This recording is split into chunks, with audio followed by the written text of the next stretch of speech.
You're listening to the sound of Ridgewalk by Aqeel Aadam Sound. More accurately, you're listening to sound processed by Ridgewalk. Well, for complete clarity, you're hearing a finished mix that I ran through Ridgewalk, but I'm getting a bit bogged down in the details. See, I don't know about you, but once in a while, and very occasionally, a plugin, an effects pedal, or a synth comes along that does something that seems almost magical, that encourages you to experiment, yet somehow retains a slightly mysterious air. Perhaps it's only me, but when that happens, I'm often reluctant to dive into the inner workings for fear of losing a little of the magic when you look behind the curtain. Ridgewalk has that effect on me, and I'd encourage anyone to just play and experiment with Ridgewalk to see what happy accidents occur. At its centre, Ridgewalk is a looper, though again, more accurately, it's a number of loopers. You can use Ridgewalk as a conventional looper by selecting classic recording mode in the buffer settings, and sync to your DAW, record up to 16 bars, and overdub by simply hitting the record button again. But to me, that's missing the point. For me, it's in auto recording mode where the magic happens. You can just noodle any audio ideas into Ridgewalk, and with the whole time on infinite, set off on a musical journey. So rather than an overview of the plugin where I go through the controls, I thought I'd put together some sound examples of what can be achieved using Ridgewalk. And if you're interested in delving deeper, Aqeel has made a comprehensive video manual for Ridgewalk here on YouTube. So here we are with an example of a piano. I've just put it through a small room setting on reverb and then feeding it directly into Ridgewalk. So I'll play a few notes and then we'll deconstruct the sound and work out what's going on.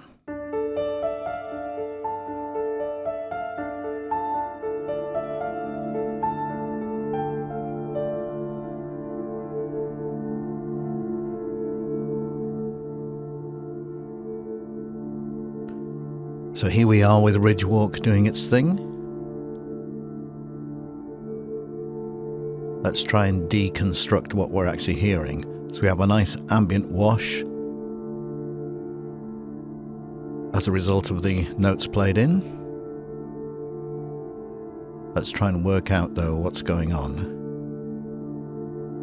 So first of all, I've got the reverse switched on, so I'll put it back in the direction that it was recorded. And traversal, which was previously on ping pong, which is giving us this nice variation in the sound.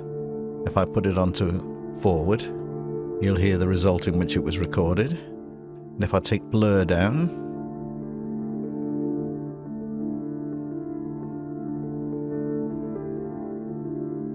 and reduce the size of the loop,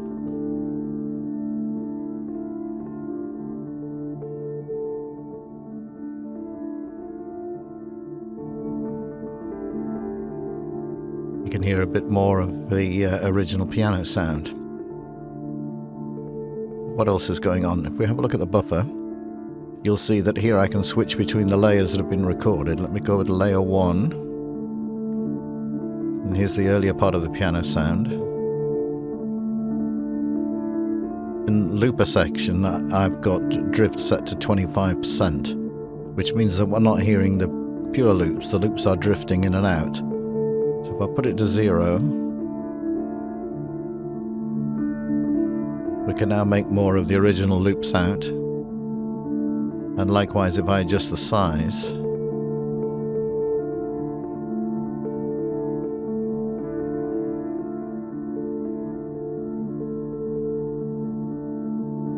we're getting more of the original sound. But what else is going on? Well, I transfer this everything down an octave. So there's the original pitch.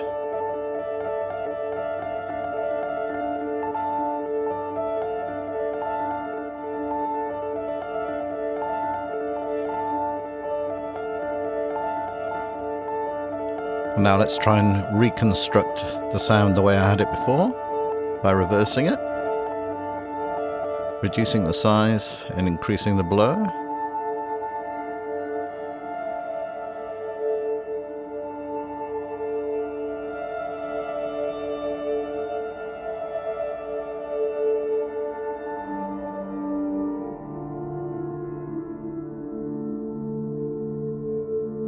And now we're getting closer to the sound that I had before.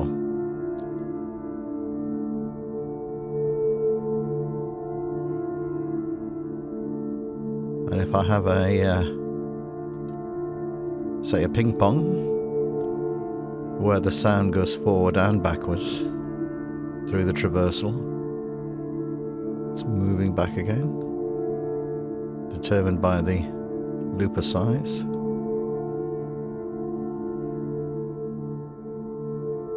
If I put it onto wander, we've got a sort of randomized wandering of the sound.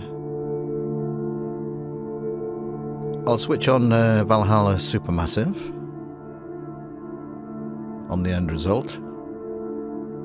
As you can see, it's not really required. You still get a lovely ambient wash without the reverb, but with it, it does add a little something. I'll put this back to ping pong.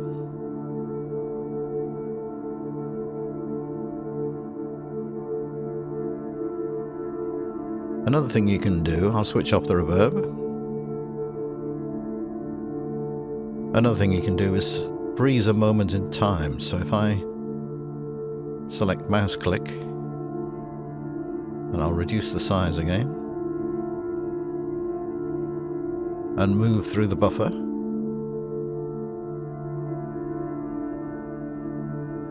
we can hold it at a point which is got interesting harmonics. Say about there.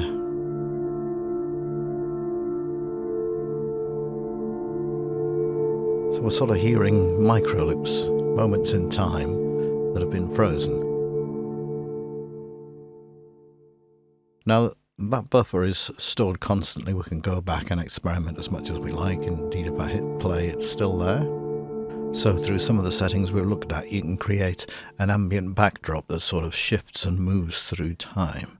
Quite a lovely effect.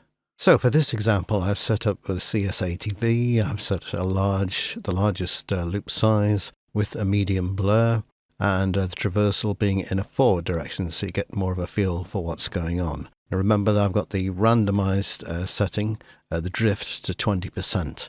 So this won't be perfect loops. If you want perfect loops, you can have them, but I've set it to 20% to give us a bit of variety.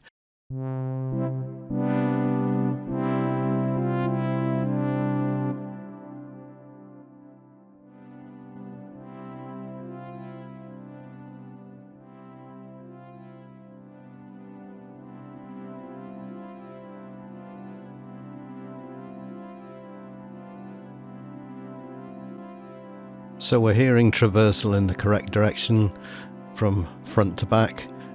If I set that to wander, it will nicely mix up the buffers. And let's adjust the size again.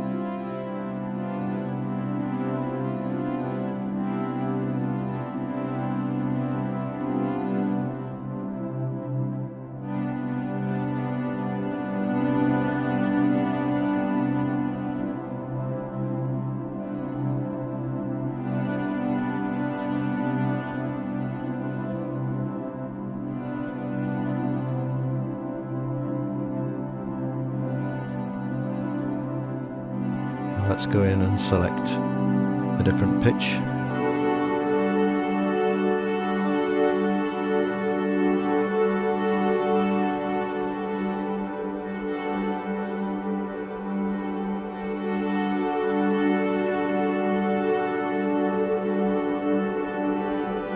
And we can keep on overdubbing and overdubbing.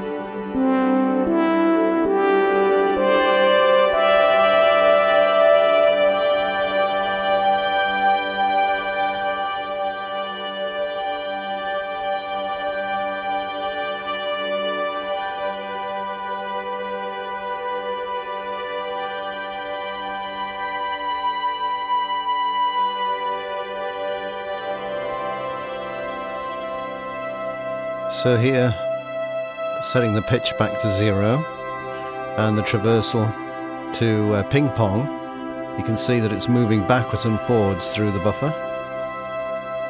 I've also put it on reverse to ever so slightly soften the attack section of the brass.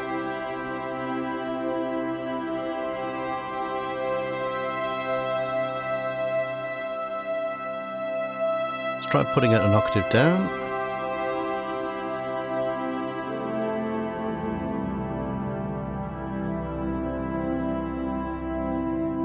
Now, of course, you can continue to add sounds over the top of this. So let's do that. The end result is going to come back an octave lower down.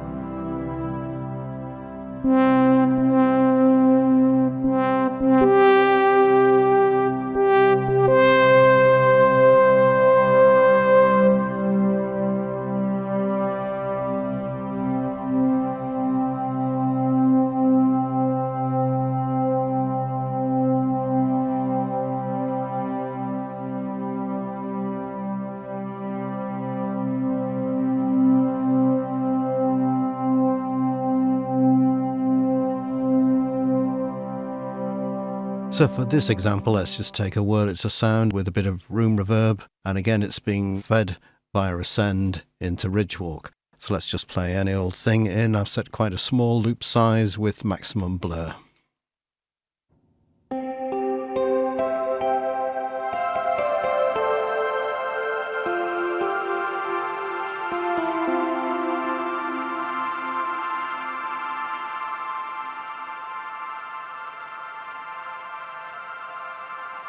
So now I've got quite a nice texture. Let's try reversing the texture. Got it set to wander again. Let's put it to ping pong.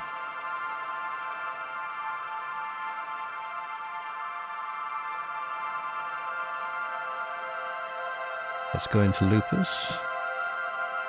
And oh, I forgot to mention I'd set it to +12 pitch. So the original pitch, there's the original pitch. 7 semitones up to pure fifth. On an octave.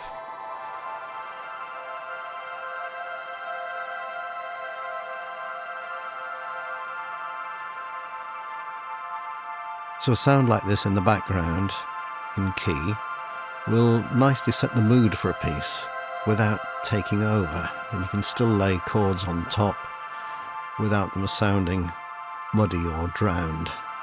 It's just a lovely way of creating the right sort of atmosphere.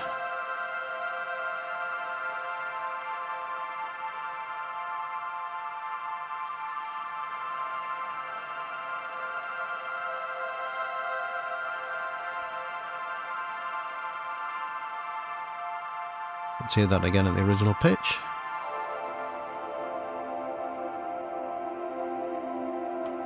Or an octave down.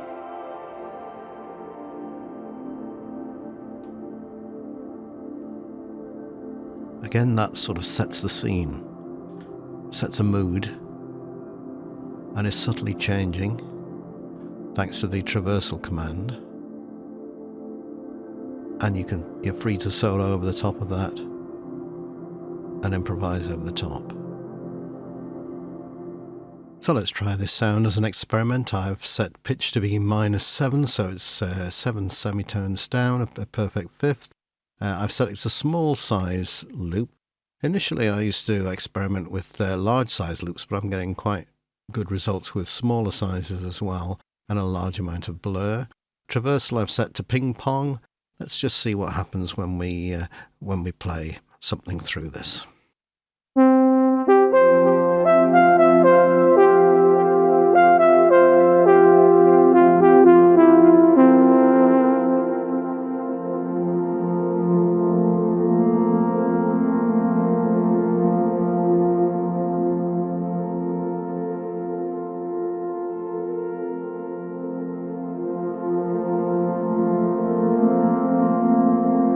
So traversal is moving backwards and forwards through the buffer in a ping pong style.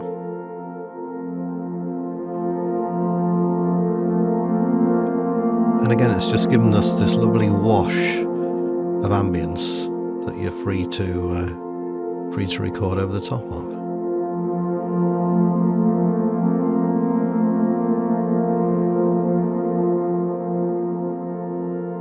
Let's try adjusting the pitch.